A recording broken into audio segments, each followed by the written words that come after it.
નવીન વાવ થરાદ જિલ્લાના મુખ્ય મથક થરાદ ખાતે ધોળા દિવસે ઝળહળતો વિકાસ જોવા મળ્યો છે।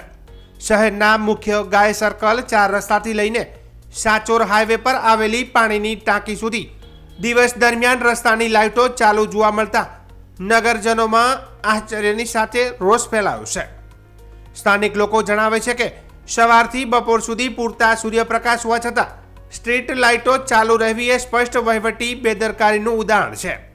વીજળી બચત અંગે સરકાર દ્વારા વારંવાર અપીલો કરવામાં આવે છે, ત્યારે આવી સ્થિતિમાં સરકારી તંત્રની બેદરકારી, પ્રજાના પૈસાનો ખુલ્લેઆમ વેડફાટ જોવા મળી રહ્યો છે। નગરજનોનો આરોપ છે કે સ્ટ્રીટ લાઇટના ટાઈમર અથવા તો ઓટોમેટિક સિસ્ટમ યોગ્ય રીતે કાર્યરત નથી અથવા તો જવાબદાર અધિકારીઓ દ્વારા તેની નિયમિત દેખરેખ રાખવામાં આવતી નથી। પરિણામે દિવસ દરમિયાન બિનજરૂરી રીતે લાઇટો ચાલુ રહેતા વીજ ખર્ચમાં વધારો થાય છે અને અંતે તેનો બોજો કરદાતાઓ પર પડે છે। થરાદ વહીવટી તંત્રની આ બેદરકારી સામે શહેરમાં ચર્ચાનો વિષય બની ગયો છે।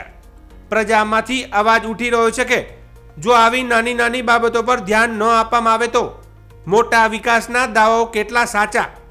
નગરજનો દ્વારા માંગ ઉઠી છે કે જવાબદાર વિભાગ તાત્કાલિક તપાસ કરી દોષિત અધિકારીઓ સામે કાર્યવાહી કરે અથવા તો સ્ટ્રીટ લાઇટ વ્યવસ્થા યોગ્ય રીતે સંચાલિત કરી પ્રજાના પૈસાની બચત સુનિશ્ચિત કરે। 26 જાન્યુઆરી પછી આજે 7 તારીખ થઈ છે। છેલ્લા 7 દિવસથી થરાદની અંદર ધોળા દિવસે લાઇટો ચાલુ છે।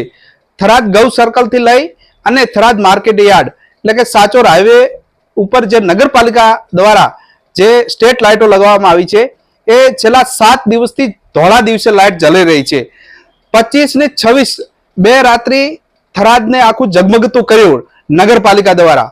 ત્યારે નગરપાલિકા જે આજે પણ ધોળા દિવસે ઊંઘતું છે, એટલે નગરપાલિકા અને તંત્રને વિનંતી કરું છું કે આ થરાદની જાહેર જનતાના ટેક્સના પૈસે તમે જે આ તાગડધીના કરી રહ્યા છો, એટલે મહેરબાની કરી અને આ થરાદના જે જનતાના ટેક્સના પૈસા છે એનો દુરુપયોગ ન થાય અને સદઉપયોગ થઈ અને કંઈક સારી દિશામાં વપરાય એવી નગરપાલિકા અને તંત્રને વિનંતી કરું છું।